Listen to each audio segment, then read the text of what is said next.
परम पूज्य आचार्य श्री महाकवि ज्ञान सागर जी महाराज के बारे में आज हम चर्चा करते हैं।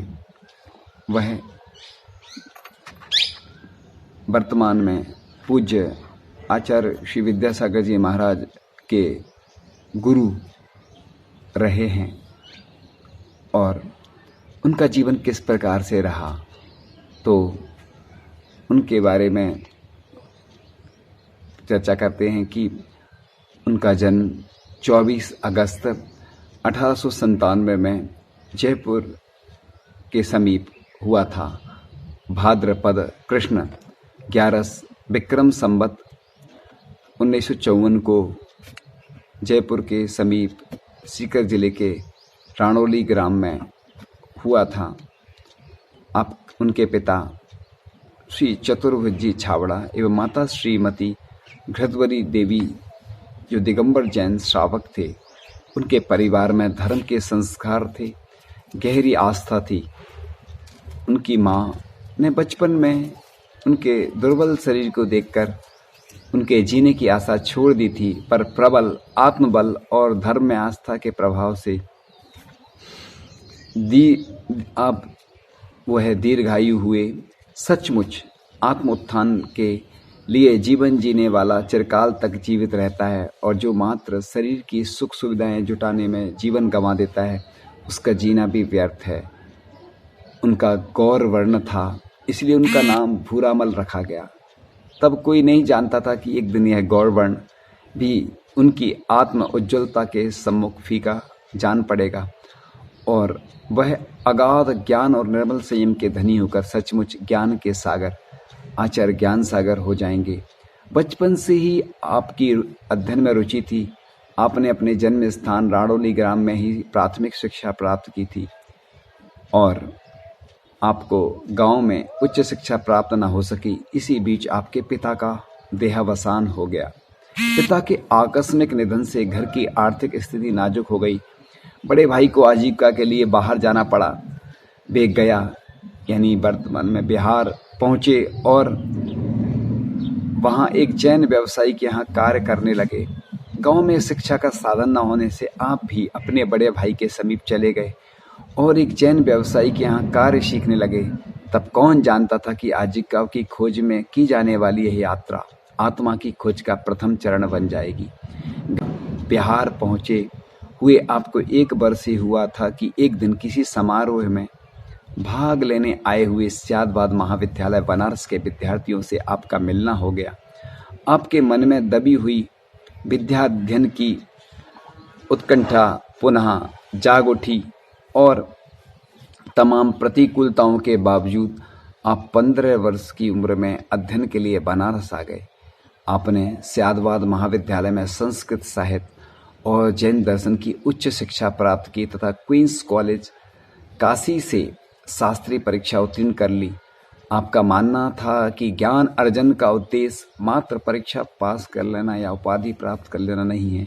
इसलिए आपने विविध परीक्षाएं न देकर दिन रात ग्रंथों का गंभीरता से अध्ययन मनन किया, जिसके फलस्वरूप आपका ज्ञान गंभीर बढ़ता चला गया। गौर वर्ण, क्षीण शरीर, चौड़ा ललाट, भीतर तक झांकती आंखें, हितमित प्रिय धीमी आवाज, संयमित सधी चाल, सतत शांत और गंभीर मुद्रा, यही आपके व्यक्तित्व का वैशिष्ट था। आपने अध्ययन काल में अनुभव किया कि अधिकांश जैन ग्रंथ अप्रकाशित और अनुपलब्ध हैं, जिससे पाठ्यक्रम में व्याकरण, न्याय और साहित्य आदि के जैनेतर ग्रंथ ही सम्मिलित किए जाते हैं। आपने अपने अथक प्रयत्न से जैन न्याय और व्याकरण के उपलब्ध ग्रंथों को काशी विश्वविद्यालय और कलकत्ता परीक्षालय के पाठ्यक्रमों में सम्मिलित करा दिया।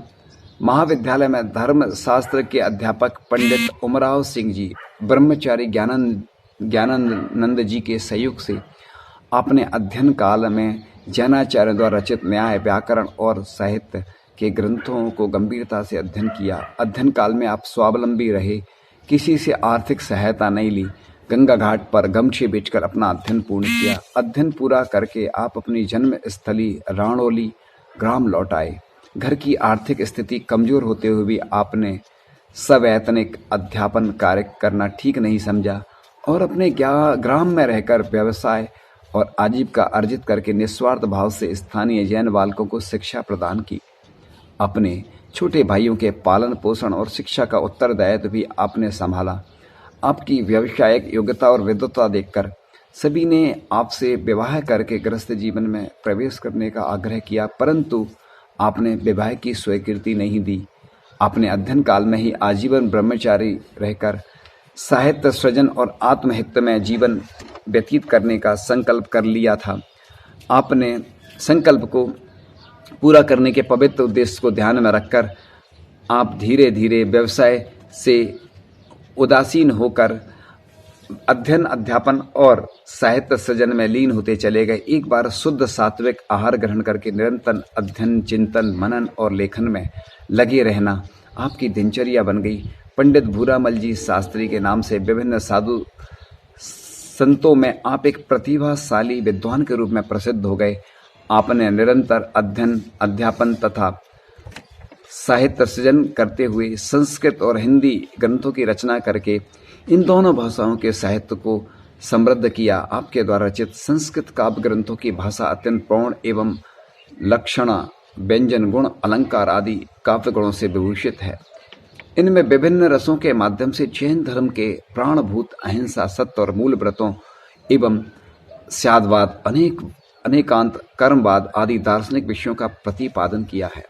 ये ग्रंथ न केवल साहित्य व दर्शन की अपितु संस्कृत वाङ्मय की भी अमूल्य निधि है। आपकी युवावस्था साहित्य साधना करते हुए व्यतीत हुई और साहित्य सृजन का संकल्प पूरा हुआ।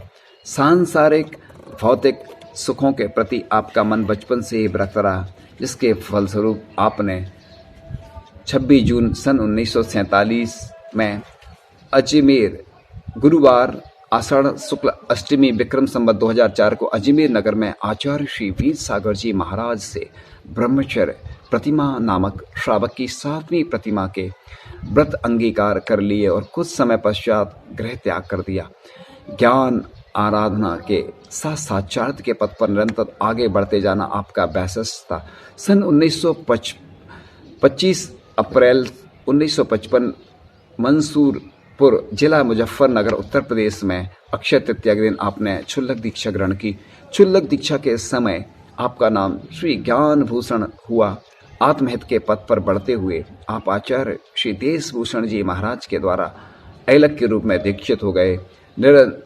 निरंतर जो बढ़ती हुई साधना का क्रम आत्मनिर्भरता तत्व के अभ्यास में रुचि देखते हुए और संसार से उदासीनता और परिचय को समता पूर्वक सहन करने की सामर्थ्य को देखते हुए 22 जून 1959 को खानिया और विक्रम संवत 2014 यानी सोमवार आषाढ़ कृष्ण दूज विक्रम संवत 2016 को खानिया जयपुर में आचार्य श्री शिव सागर जी महाराज ने अपने प्रथम शिष्य के रूप में आपको दीक्षा प्रदान की। आप मुनि श्री ज्ञान सागर जी के नाम से प्रसिद्ध हो गए। आप संगस्त मुनि आरिका एलक क्षुल्लक ब्रह्मचारी त्यागी व्रति आदि सभी को ग्रंथों का स्वाध्याय कराने में निपुण थे। इसलिए कुछ ही समय में आप संघ के उपाध्याय जैसे बना दिए गए। आपके अगाध ज्ञान और प्रखर तप से प्रभावित होकर अनेक आत्महित में तत्पर भव्य जीव ने आपका शिष्यत्व स्वीकार किया। आपके द्वारा दीक्षित प्रमुख शिष्यों में परम पूज्य आचार्य श्री विद्यासागर जी महाराज का नाम सर्वोपरि है। अन्य प्रमुख शिष्यों में मुनि श्री विवेक सागर जी, एलक श्री सन्मति सागर जी, क्षुल्लक श्री सुख सागर जी, क्षुल्लक श्री आदि सागर जी, क्षुल्लक श्री विजय सागर जी, क्षुल्लक श्री संभव सागर जी एवं क्षुल्लक श्री स्वरूपानंद जी उल्लेखनीय है। चतुर्विद संघ की उपस्थिति में 7 जनवरी शुक्रवार फाल्गुन कृष्ण पंचमी 1969 को विक्रम संवत 2015 में नसीराबाद जिला अजमेर राजस्थान की जैन समाज ने आपको आचार्य पद से अलंकृत किया। 20 अक्टूबर 1972 को जैन समाज ने आपको चारित्र चक्रवर्ती पद से संबोधित करके श्रद्धा और भक्ति भाव से प्रकट किया। इन विशिष्ट पदों पर आसीन होते हुए भी आप ख्याति पूजा लाभ आदि से दूर रहे। तब सभी ने महसूस किया कि आपकी विषमताओं के आगे सारे विशेषण बौने मालूम पड़ते हैं। 80 वर्ष की आयु में भी दिन रात ज्ञान ध्यान में लीन रहने वाले आप जैसे साधक विरल हैं। जीवन का अंत समय निकट जानकर आपने 22 नवंबर 1972 को हजारों लोगों के बीच नसीराबाद में अपने योग्यतम शिष्य मुनि श्री विद्यासागर जी महाराज को अपना आचार्य पद सौंप दिया और उनके चरणों में अत्यंत विनय पूर्वक संलेखना की याचना की। ऐसी निष्परता, अहम शून्यता और आत्मनिर्भरता आज के समय में अत्यंत दुर्लभ है। बताते हैं कि करोड़ों की संपत्ति मिलने के बावजूद भी अपने पिता की सेवा बेटा नहीं करता जितनी सेवा परम पूज्य विद्यासागर जी महाराज ने परम पूज्य आचार्य श्री ज्ञान सागर जी महाराज की। और ज्येष्ठ कृष्ण अमावस्या विक्रम संवत 2030 1 जून 1973 के दिन शुक्रवार के दिन 4 दिन के निर्जल उपवास करके 10:50 पर आपने समता पूर्वक अपनी नश्वर देह का परित्याग कर दिया। ऐसे साधक जो कि ऐसे दुर्लभतम जिन्हें संलेखना धारण की, उनके चरणों में हम भी श्रद्धा सुमन अर्पित करते हैं। आपके ज्ञान और वैराग्य की ज्योति सदा हर साधक का मार्ग आलोकित करती रहेगी। अब चर्चा करते हैं उनकी साहित्य साधना पर। आप मन, वाणी और कर्म को पवित्र बनाने वाले अहिंसा, सत्य आदि उदात्त मानवीय जीवन मूलों को अपने जीवन में पुष्पित और फलित करने वाले मानवतावादी, संवेदनशील, निष्प्रही संत और महाकवि हैं। मानव समाज का कल्याण करने में आपकी काव्य संपदा महाकवि अश्वघोष की काव्य संपत्ति से भी अधिक मूल्यवान है। आपने भारतीय मनीषा, प्रसूत, अहिंसा, सत्य, अचौर्य, ब्रह्मचर्य और अपरिग्रह व्रत नामक 5 सार्वभौम महाव्रतों के परिपालन की उत्पीड़ना देने में सक्षम 4 महाकाव्य और एक चंपू काव्य की सरस सर्जना करके मानव समाज को उच्चतम आध्यात्मिक जीवन जीने का अनुपम संदेश दिया है। आपके द्वारा रचित दयोदय चंपू काव्य के नायक का जीवन पाठकों के मन पर अहिंसा की स्पष्ट छवि अंकित करता है। सत्य और अचौर्य के महत्व को रेखांकित करने वाला भद्रोदय महाकाव्य पटनी है। वीरोदय महाकाव्य के नायक भगवान महावीर स्वामी ब्रह्मचर्य की प्रतिमूर्ति हैं। अपरिग्रह व्रत के महात्म को दर्शाने वाला जयोदय महाकाव्य संस्कृत महाकाव्य में अद्वितीय है। सुदर्शनोदय महाकाव्य का नायक अपने जीवन में होने वाले घात प्रतिघात को सहन करते हुए किस तरह जीवन को संयमित और अनुशासित बनाता है, यह पटनी है। साहित्यिक दृष्टि से देखने पर आपके द्वारा रचित महाकाव्य कालिदास, भारवी, माघ और श्रीहर्ष के महाकाव्यों से प्रतिस्पर्धा से करते प्रतीत होते हैं। कथा वस्तु, चरित्र चित्रण, भाव पक्ष, कला पक्ष, वर्णन विधा, परिवेश आदि की दृष्टि से भी ये महाकाव्य अत्यंत सजीव और सहृदय को आह्लादकारी हैं। यदि समालोचक धर्मनिरपेक्ष दृष्टि से आपकी इन रचनाओं को पढ़ें तो वे पाएंगे कि आपकी रचनाएं अत्यंत उच्च कोटि की हैं। अंत्यानुप्रास शैली अभिनव और मौलिक है, जिससे काव्य में एक रमणीय प्रवाह दृष्टिगोचर होता है और दार्शनिक सिद्धांत जन दक्षता भी काव्य को नीरस नहीं होने देती है। आपकी यह शैली, काव्य शैली, संस्कृत साहित्य समाज में आपका विशिष्ट स्थान निर्धारित करने में सक्षम है। वास्तव में संस्कृत भाषा में रचित अपने महाकाव्य में तुलसीदास कृत रामचरितमानस की चौपाई शैली के समान शैली अपनाना अपने आप में एक ही संस्तुत्य कार्य है। अब चर्चा करते हैं संस्कृत काव्य संपदा जयोदय महाकाव्य। इस काव्य में श्रृंगार रस रूपी यमुना और वीर रस रूपणी महाकवि आचार्य श्री ज्ञान सागर जी महाराज की साहित्य साधना के अंतर्गत संस्कृत काव्य संपदा, जिसके अंतर्गत जयोदय महाकाव्य, वीरोदय महाकाव्य, सुदर्शनोदय महाकाव्य, भद्रोदय महाकाव्य, दयोदय चंपू काव्य, मुनि मनोरंजना सीति, ऋषि कैसा होता है, सम्यक सार शतक, प्रवचन सार का अनुवाद आदि इसके अंतर्गत आते हैं। इसके अलावा हिंदी काव्य संपदा के अंतर्गत ऋषभ अवतार, भाग्योदय, गुण सुंदर वृत्तांत, कर्तव्य पथ प्रदर्शन, सचित्र विवेचन, सचित्र विचार, मानव धर्म, स्वामी कुंद कुंद और सनातन जैन धर्म, पवित्र मानव जीवन, सरल जैन विवाह विधि, तत्वार्थ दीपिका, विवेकोदय, अष्टपाहुर, नियम सार का पद्यानुवाद, आचार्य कुंद कुंद स्वामी के समय सार ग्रंथ पर आचार्य जयसेन स्वामी द्वारा लिखी गई तत्वार्थ वृत्ति नाम की टीका का हिंदी अनुवाद एवं सार गर्भित भावार्थ आचार्य महाराज ने किया है, जो हर मोक्ष मार्गी के लिए पाथे की तरह अत्यंत उपयोगी है। इस तरह आचार्य श्री ज्ञान सागर जी महाराज ने प्रखर ज्ञान के द्वारा जैन धर्म और जैन दर्शन की ही नहीं वरन संस्कृत और हिंदी साहित्य की श्री वृद्धि में अनुकरणीय योगदान दिया है। उनके निष्काम जीवन में से व्यक्ति को नैतिक और धार्मिक उत्थान की दिशा मिली है। उनके द्वारा दीक्षित आचार्य श्री विद्यासागर जी महाराज मानो उनकी जीवन कृति हैं, जो निरंतर प्रकाशित होकर प्राणी मात्र को आत्म प्रकाश दे रहे हैं। पूज्य आचार्य श्री ज्ञान सागर जी महाराज के साहित्य पर अभी तक 2 डीलिट, 4 विद्यावारिधि, 32 PhD, 8 MA तथा 3 MPhil के शोध प्रबंध लिखे जा चुके हैं।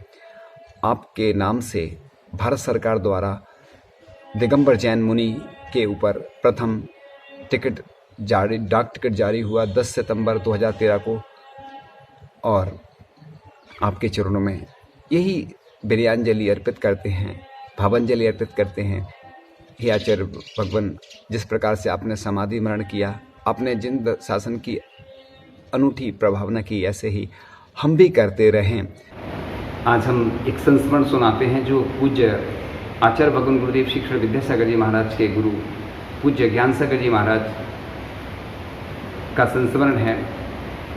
ज्ञान सागर जी महाराज विराजमान थे उस नगरी में। एक अनुष्ठान चल रहा था, विधान का कार्यक्रम, और जो वहाँ के व्यवस्थापक थे, कमेटी के लोग महाराज जी के पास आते हैं और कहते हैं कि महाराज जी, मैंने 3000 लोगों के भोजन की व्यवस्था की है, लेकिन भीड़ तो ज़्यादा आ गई है, लगभग 10,000 आ गई, अब मैं क्या करूं? वो घबरा गए, डर रहे थे।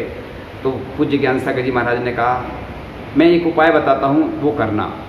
जिस कोठे में, जिस कमरे में भोजन रखा हो भंडार गृह में, उधर एक व्यक्ति अंदर रहेगा जिसका उपवास रहेगा, और दरवाजे पर एक चादर लगा देना, और उधर कोई अंदर प्रवेश नहीं करेगा।